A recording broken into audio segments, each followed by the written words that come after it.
desenvolveram nesse acampamento que reuniu os nossos jovens e os nossos adolescentes, ok? Bom, hoje foi um dia atípico, a gente teve que adiantar 1 hora a mais no relógio, um pouquinho de sono, está todo mundo um pouco com sono, e eu falei hoje de manhã que nós vamos ter para os próximos 30 dias a mesma justificativa. Todo mundo, quando se atrasar, vai dizer isso, mas o horário de verão me dá sono, o horário de verão desregulou a minha alimentação, né? Então, nos próximos 30 dias, tudo vai ser justificado por causa do ajuste de horário de verão. Essa é a nossa realidade.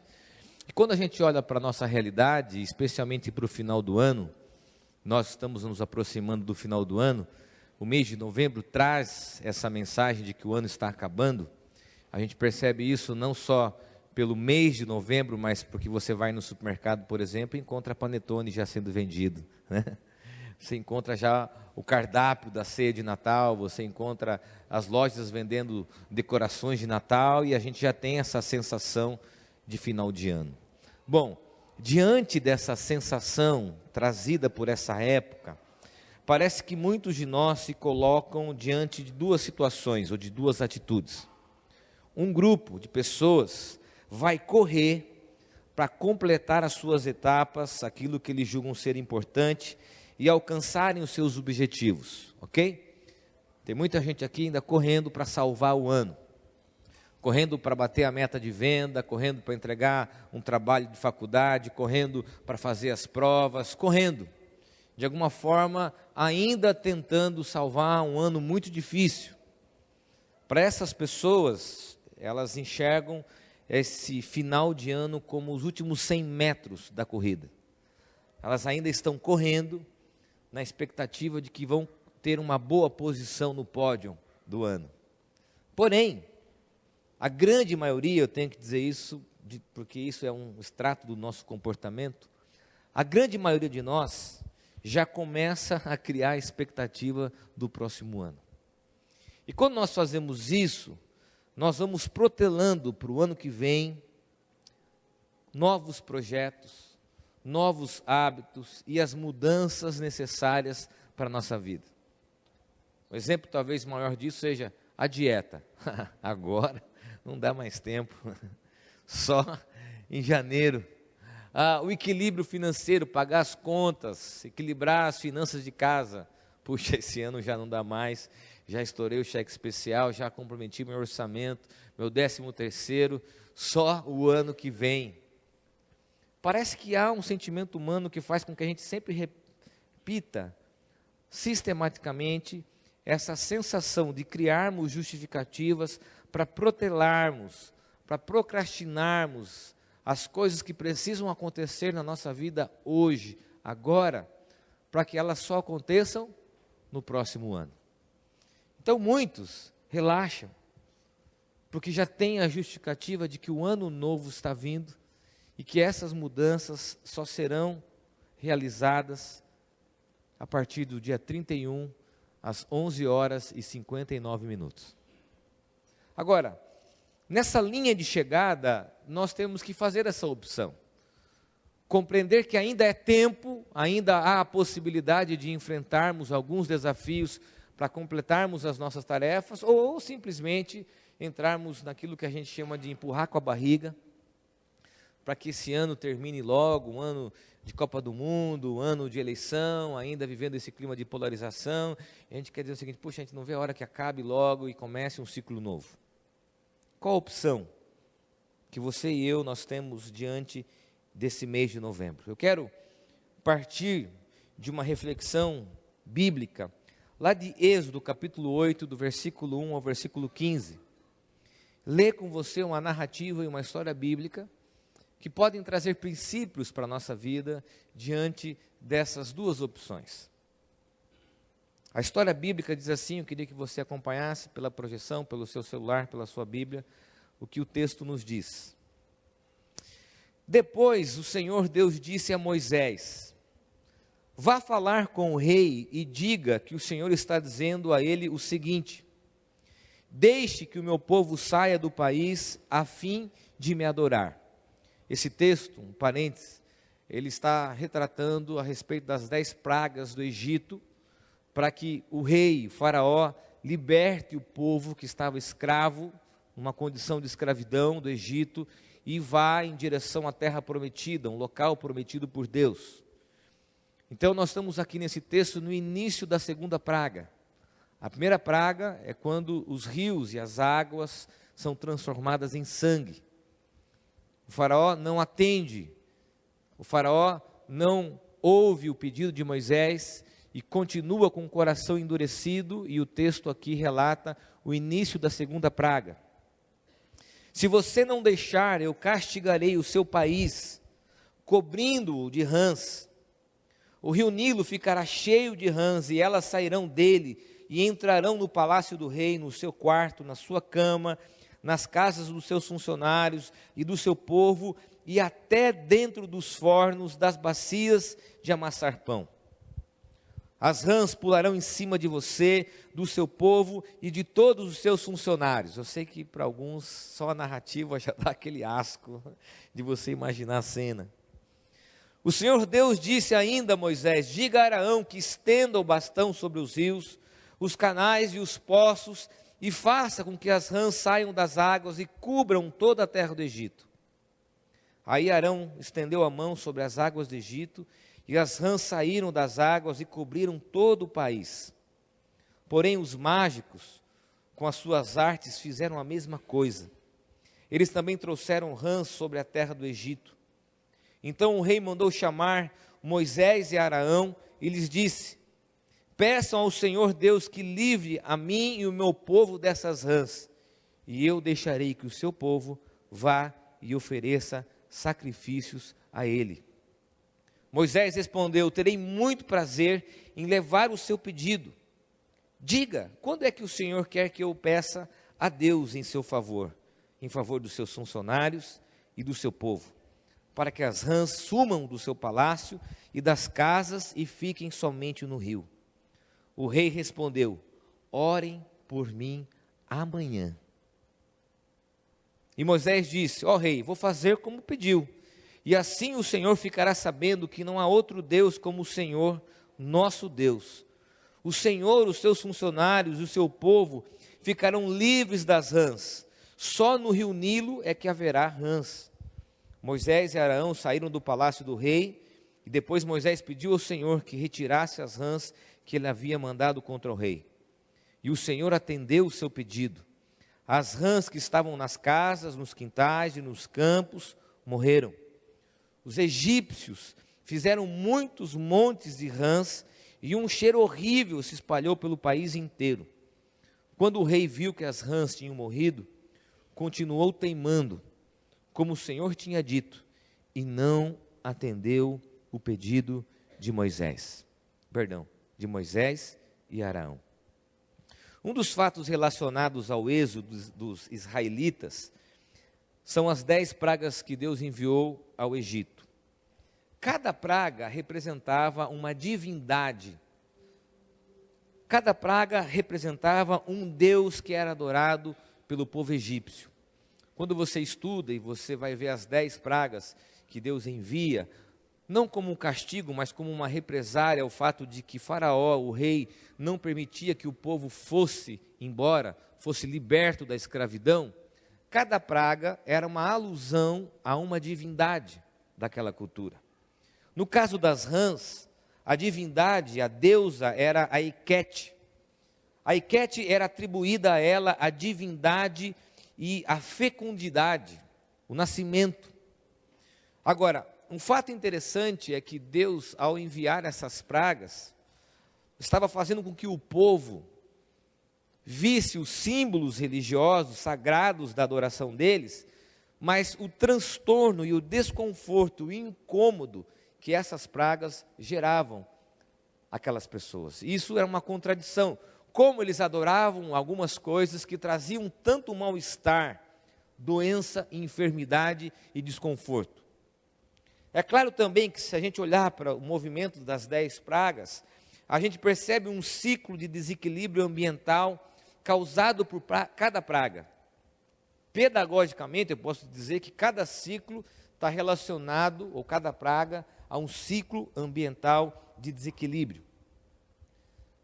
Interessante é o fato de que a Bíblia fala que essas rãs, tidas como divinas, sagradas pelas pessoas, invadiam toda parte. Por isso que, quando a gente lê o texto, choca para a gente, na nossa cultura, imaginar essa cena. Mas para eles adoravam aquelas rãs. As rãs eram sagradas, eles não podiam matar essas rãs. Então, o símbolo religioso estava se voltando contra eles mesmos. Olha só o incômodo, ter que enfrentar a sua crença e o desconforto causado por aquela praga. Agora, um fato interessante é que finalmente, depois de todo esse constrangimento, Faraó chama Moisés e diz: muito bem, eu desisto. Você pode pedir para Deus livrar-nos dessa condição e o seu povo pode ir. Moisés então, ok, eu vou atender o seu pedido. Quando você quer que eu faça isso? E aí vem uma resposta assustadora, questionadora, que nos faz pensar e diz: amanhã. Você já imaginou, você está com o seu quarto, a sua casa, o seu povo, infestado de rã, e você diz assim: agora não, amanhã. E você faz a opção de passar mais uma noite dormindo com as rãs? Há vários sermões célebres, como um sermão de Spurgeon, do Rick Warren, tratando e tendo como título esse nome: Mais uma Noite com as Rãs.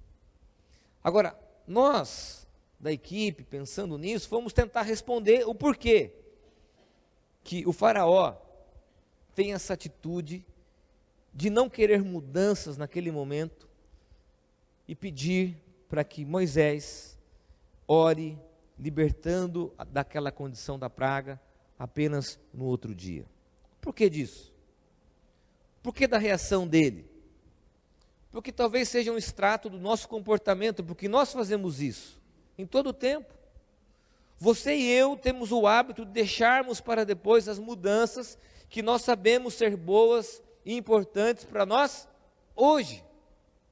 E qual que é a palavra que talvez sintetize essa atitude? Procrastinação. O que é procrastinação? É deixar para amanhã algo que se tem de fazer hoje. E aí eu quero que você pense a respeito da sua vida. Quais situações você tem como hábito deixar para amanhã? Deixar para o próximo ano. Mudanças dentro do nosso ambiente familiar, nas nossas relações afetivas, mudança na nossa gestão financeira com os recursos, mudança na nossa saúde, mudança em algumas esferas importantes, mudanças que podem ser feitas de forma necessária e urgente hoje e não amanhã. E o que nós fazemos comumente? Amanhã. Perder preso? Amanhã. Mudar hoje? Não, amanhã. Aqui em Sorocaba tem uma expressão interessante, o migué, o famoso migué. O migué, e dizer, dieta, saúde, relacionamento, conflito, constrangimento, amanhã. Então, a atitude do faraó e do rei é um extrato daquilo que nós fazemos diariamente. Procrastinarmos. Agora, pensando na narrativa, por que ele então diz isso? Eu quero considerar algumas coisas do texto, para a gente ir além desse tema, mais uma noite com as rãs. A primeira consideração do texto é que essa história nos leva a considerar o fato, preste bem atenção no que eu vou dizer, por favor. O texto nos leva a considerar o fato que muitas coisas ruins, que nos causam incômodo e desgaste, são frutos das nossas próprias decisões e omissões. Vou repetir porque você precisa ouvir isso de novo. Muitas coisas ruins que nos causam incômodo, desgaste, desconforto, como as rãs, são frutos das nossas próprias decisões e omissões. Quando a gente olha para o texto, a gente percebe que só há a segunda praga, porque o rei, Faraó, não deixou o povo ir na primeira praga. O ciclo das pragas só aconteceu em virtude do endurecimento do coração do rei. No capítulo 7, versículo 14, o texto diz que ele estava teimando e não queria deixar o povo ir.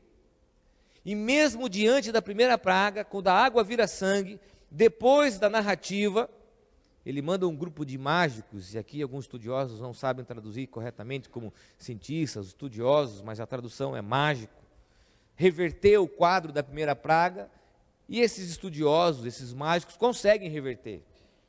E quando conseguem reverter, ele não dá ouvidos para aquilo que poderia acontecer depois. Ele poderia ter visto todo o incômodo e ter atendido o pedido, mas ele prefere manter-se endurecido, rígido nas consequências que poderiam acontecer. Ele consegue reverter a primeira praga e não se importa com aquilo que poderia vir a acontecer. Sabe por quê? Porque ele trouxe uma solução temporária, um grupo de pessoas o ajudou a reverter, e isso para ele bastou. Há uma frase do Charles Harry que diz o seguinte: aflições temporárias geralmente não mudam o coração. Isso acontece com a gente, é muito comum. A gente enfrenta situações, enfrenta conflitos, e a gente tem uma visão simplista sobre aquilo, não dá muita bola para aquilo que pode acontecer, para aquilo que pode vir a acontecer como um ciclo, e não imagina que nós poderíamos ter evitado tragédias maiores com uma mudança, com uma atitude. Interessante o fato de que o que é exigido do rei é um despreendimento, deixar o povo ir, deixar que o povo vá. Mas o rei, ele ainda endurecido, enrijecido pelo seu orgulho, pela sua vaidade, pela sua posição, não deixa, e de uma forma até infantil, faz com que todas as pessoas sejam acometidas pelo simples fato dele não ter encerrado aquilo no primeiro ciclo. O que isso se aplica na nossa vida? Que alguns ciclos são inevitáveis de coisas ruins, em virtude das nossas omissões, em virtude do fato de não prestarmos atenção se aquilo era sério ou não. E às vezes nós, como homens, temos esse defeito de olharmos para uma situação e não prestarmos atenção, não imaginarmos que aquilo pode se agravar, e a gente não toca no assunto, não fala, a gente traz soluções rápidas, a gente participa de um encontro, ouve uma música, uma pregação e acha que aquilo basta, porque é uma solução temporária, mas aquilo não transforma o nosso coração. E a gente não imagina que o segundo ciclo daquilo pode ser pior do que o primeiro ciclo. A gente olha para os nossos filhos, percebe alguns tipos de situações, de atitudes, a gente não dá bola, a esposa chega e fala assim: olha, você tem visto o nosso filho? Não, isso é coisa de criança, não dá bola. E quando a gente percebe, os ciclos vão se completando, e quando você olha, há uma tragédia causada por uma omissão e por um erro que você desconsiderou. Às vezes as coisas estão ruins para você, porque você constantemente se omite. A sua vida financeira é um balaio de gato, porque em um momento da sua trajetória você não cuidou, você não percebeu o desajuste, e aquilo foi se acumulando, ciclo após de ciclo, sem perceber que isso poderia ser evitado com uma mudança, uma atitude, um posicionamento e um despreendimento. Preste bem atenção aqui. Muito talvez do desconforto e do desgaste que você está vivendo é porque um dia você errou, se omitiu e não percebeu a gravidade das coisas que estavam acontecendo à sua volta. Talvez alguns amigos te avisaram, talvez a sua esposa, o seu marido, seus filhos, seus pais chegaram para você e disseram o seguinte: olha, cuidado que pode vir coisas piores pela frente. Você não deu bola, desconsiderou, buscou solução rápida, passageira, achou que resolveu o conflito, mas quando você percebe é um tsunami muito maior do que você, fruto da sua omissão, fruto do seu erro e das suas decisões equivocadas. O ciclo é inevitável. Por isso que Provérbios diz que aquele que colhe vento, aquele que planta vento, colhe tempestade. Por isso que na Bíblia é o princípio da semeadura e da colheita. Aquilo que nós semeamos, nós plantamos. E isso se aplica como um princípio espiritual, de que muito desse constrangimento que vivemos, desse incômodo do casamento, da relação com os filhos, da relação com Deus, da relação comunitária, foi causado porque um dia nós não tivemos uma atitude necessária diante de um problema simples. Segunda consideração do texto. A história e a narrativa nos fazem considerar que os nossos erros, preste bem atenção, que os nossos erros e omissões atingem as pessoas que estão à nossa volta. Por 3 vezes na narrativa a gente percebe o movimento, que as rãs invadiram o quarto, a casa, outras traduções, o palácio, os funcionários e todo o povo. Até na oração e no pedido de Moisés, ele se refere nesse movimento, do quarto para o povo. Isso significa que muito das nossas omissões, dos nossos erros, atingem as pessoas que estão à nossa volta. A decisão do rei, do faraó, atingia todo o povo. E o texto enfatiza esse movimento. Por quê? Preste bem atenção, porque os nossos erros e as nossas omissões atingem as pessoas que nós amamos e as pessoas que estão em volta de nós. Sabe quem são as maiores vítimas pelo seu defeito? As pessoas que você ama, as pessoas que estão à sua volta. Sabe quem são as maiores vítimas das suas omissões, dos seus equívocos, do seu egoísmo, da sua vaidade? Quem está à sua volta. O prejuízo não é só para você, o desconforto não é só apenas para o rei, para o faraó, mas para aqueles que estavam à sua volta, para aqueles que estavam perto dele e para aqueles que estavam ao redor dele, no caso o povo. E muitos de nós não temos a consciência disso. E hoje de manhã eu dei um exemplo simples, talvez seja simbólico para a gente pensar no quanto isso afeta as pessoas que nós amamos. Eu sempre gostei de comer cutícula das minhas mãos, né? Às vezes eu estou num lugar, eu vejo aquelas cutículas bem sequinhas assim, digo, puxa, que delícia, né? E confesso que às vezes na rotina do trabalho, cansado, estressado, você acaba abusando disso e você vai detonando o seu corpo, os seus dedos. E eu tinha esse hábito assim, um hábito feroz, de roer as minhas cutículas. Não dava nem tempo para que elas recuperassem. Até que um dia na escola, numa reunião de pais, terminou a reunião, a professora do meu filho mais velho me chamou e disse assim: pai, você tem visto a mão do seu filho? Eu falei, mais ou menos. Sim, mas preste atenção na mão dele. Quando ele saiu, pegamos, entrei no carro, falei, filho, deixa eu ver a sua mão. A mão dele estava exatamente como a minha. Os nossos erros refletem nas pessoas que nós amamos. As nossas omissões refletem nas pessoas que estão à nossa volta. Nós não pensamos nisso. Quando você briga diante dos seus filhos, quando você desrespeita as pessoas do seu relacionamento, quando você é desonesto, quando você não sabe gestar os seus recursos, é uma pessoa desequilibrada, os seus filhos vão reproduzir isso. As pessoas que estão à sua volta serão afetadas pelos seus defeitos. Quando você não sabe cuidar da sua saúde, os seus filhos também não vão cuidar da saúde, porque vem em você esse descuido, esse relaxo, essa procrastinação.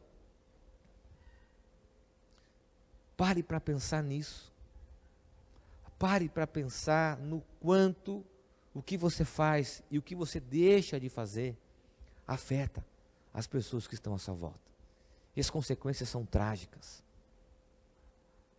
Às vezes eu me encontro com alguns pais, me encontro com pais em conflitos com seus filhos na adolescência e juventude, que não perceberam, não deram bola para algumas situações, e quando se vê em situações de conflito,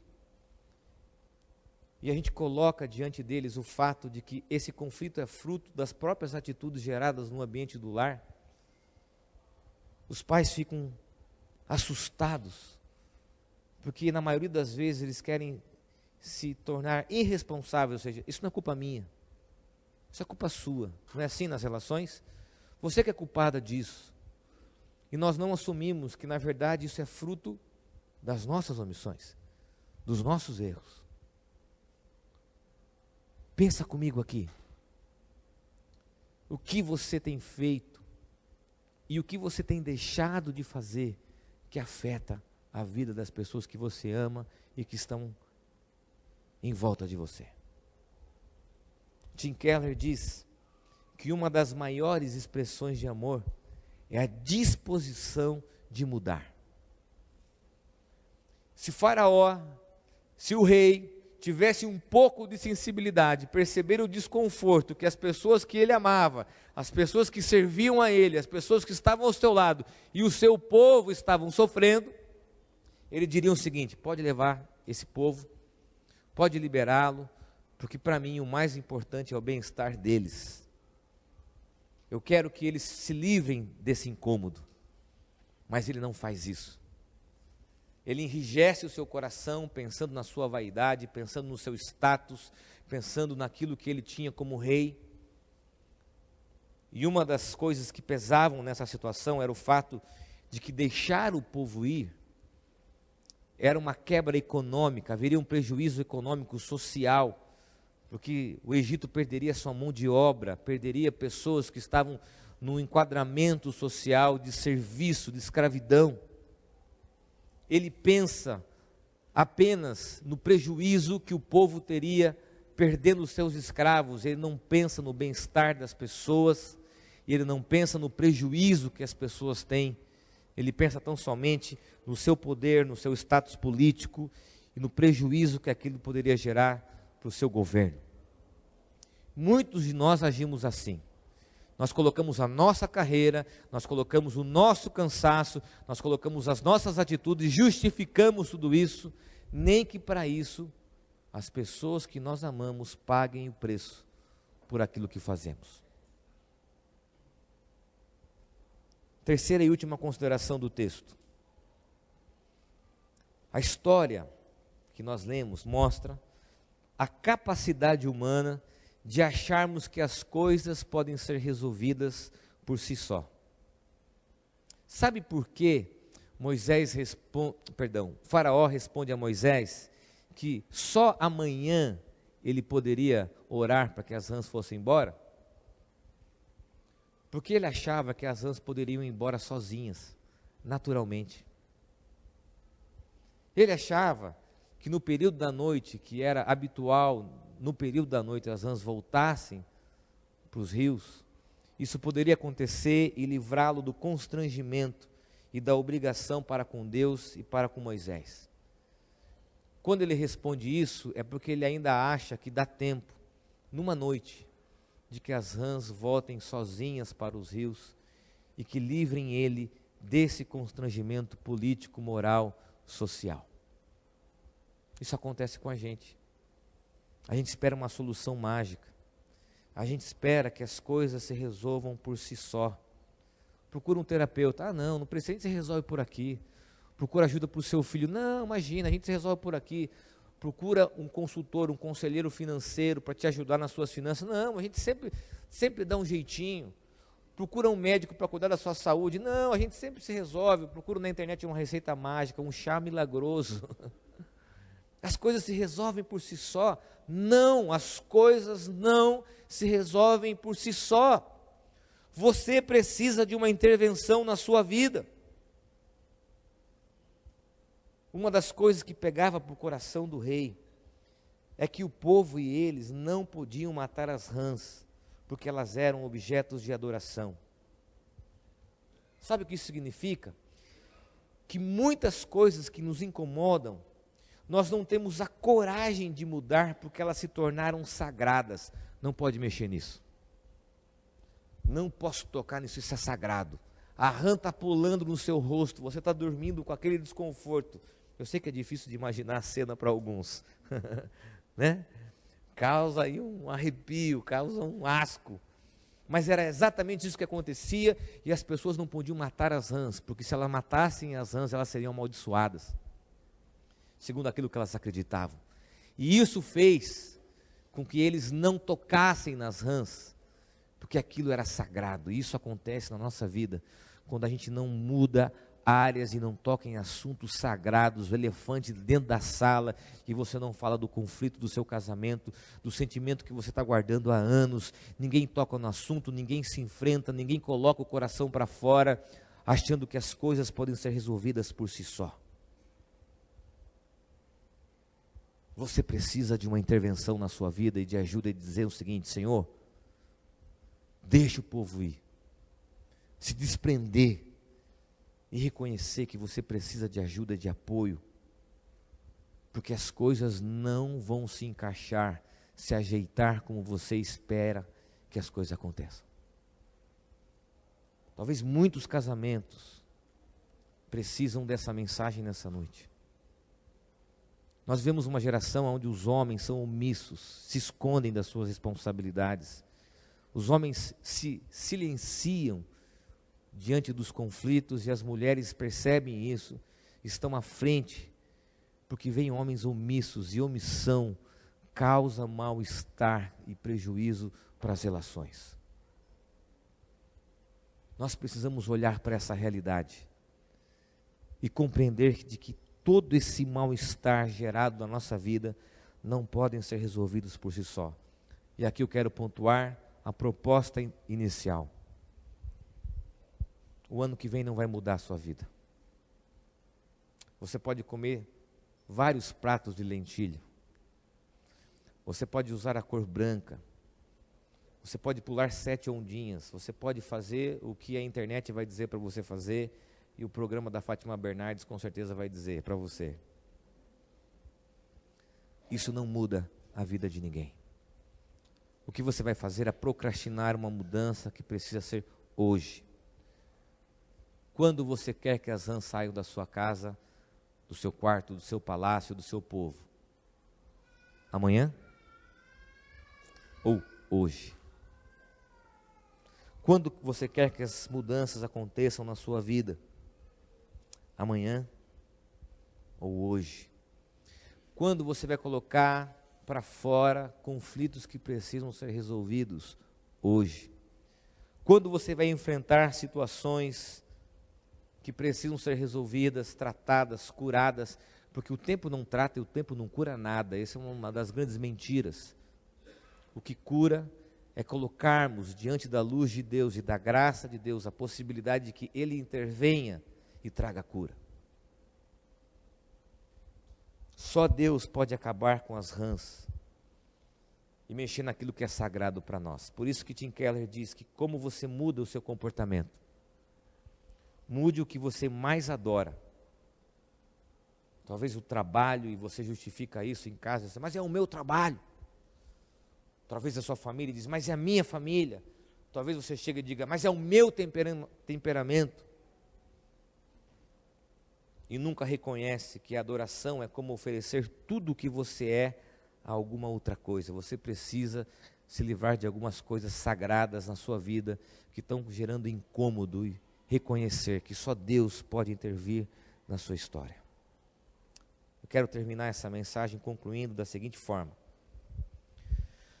Você já parou para pensar que nossas omissões impedem o agir de Deus em nossas vidas? Que muitos de nós se perguntam o porquê das coisas não acontecerem e não se questionam o efeito tóxico da procrastinação e o quanto de mal isso gera? Deus tinha um propósito. Qual era o propósito de Deus? Libertar o povo. E a atitude do faraó e do rei era um impedimento a esse propósito. Deus é soberano, claro, mas a narrativa mostra a atitude humana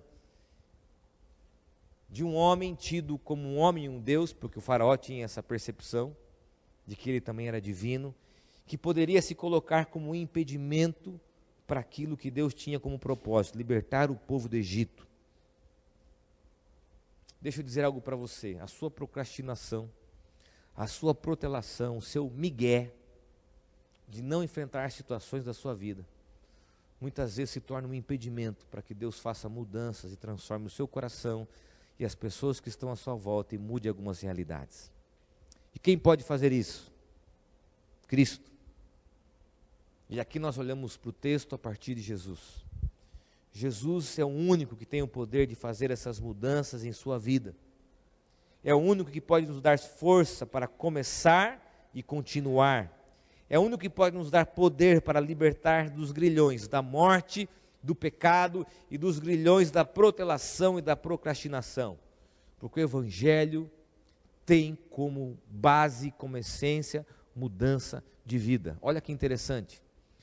A gente olha para a narrativa do Antigo Testamento, Deus libertou o povo do Egito da escravidão. A gente olha para a vida de Jesus e vê que Cristo nos libertou da escravidão, do pecado, da morte e nos trouxe para a luz. Há uma conexão, uma analogia com as duas histórias. E Cristo libertou o povo da condição que nos escraviza, pecado. E procrastinação é uma condição de pecado. Protelação é uma condição de escravidão e só o Evangelho de Jesus pode nos livrar dessa enfermidade, desses ciclos de pragas que acontecem em nossa vida em detrimento das nossas escolhas e que constantemente geram prejuízos às pessoas que estão à nossa volta. E eu termino com essa frase do Tim Keller: quanto mais compreendemos o Evangelho, maior é o nosso desejo de mudar.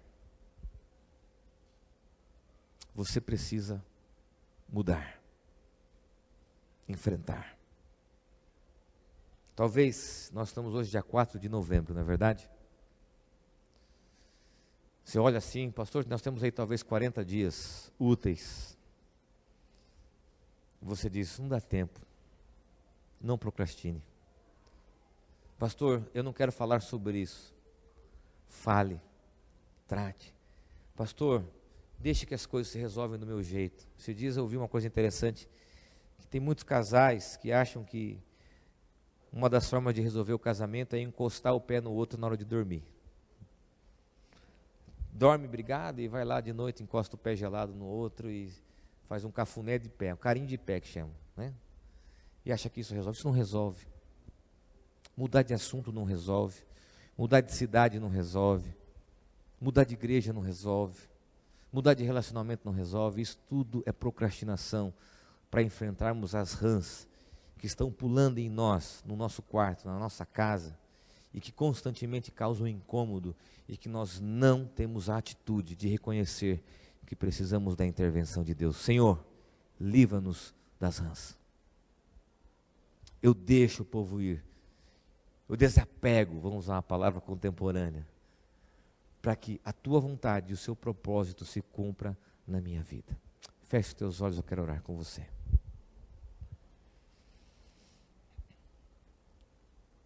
Quais são as rãs da sua vida? Quais são os hábitos, as atitudes, os sentimentos que precisam de mudança e transformação, ainda esse ano? Talvez um pedido de ajuda, talvez um reconhecimento da limitação, talvez falar, verbalizar, expressar de que há um incômodo, de que há um desgaste que precisa ser tratado por Deus. Talvez alguns que vieram à nossa comunidade assim, um dia eu me envolvo aqui, um dia eu participo.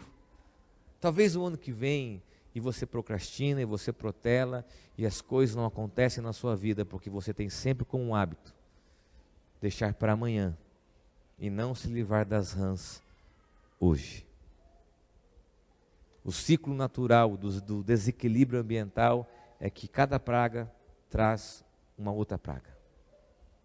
E que se você não enfrentar isso, outros problemas virão, outros ciclos virão, maiores, piores, que nos atingirão e atingirão as pessoas que nós amamos. Senhor, o Senhor conhece o nosso coração, sabe, ó Deus, da nossa facilidade em procrastinar, da nossa habilidade de protelarmos situações da nossa vida que trazem incômodo, desgaste, situações da nossa vida, Deus, que têm gerado desconforto, mal-estar, nas nossas relações afetivas, familiares, nas nossas relações de trabalho, em todas as esferas da nossa vida. Nós precisamos da intervenção de Cristo do Teu Evangelho, do Teu amor, para que enfrentemos o que de fato nós precisamos. Mudar. Trata de nós. Ó Deus, aqui estão casais, pessoas que precisam que essa palavra as incomode. E que precisam hoje, não amanhã, que o Senhor tire essas rãs de suas vidas. Que o Senhor hoje as liberte dessa condição de mal-estar, de erro, de equívoco, para que hoje, e não amanhã, a Tua graça, o Teu amor e o Teu poder se manifestem na vida delas, ó Pai. É isso que eu oro no nome de Jesus. Amém. Amém. Queria convidar os presbíteros que estão aqui. Nós estamos recebendo a visita do pastor Valdir, que está aqui com a gente de Marília. Estava com a gente hoje de manhã. Vem aqui, Valdir. O Valdir está começando um projeto de plantação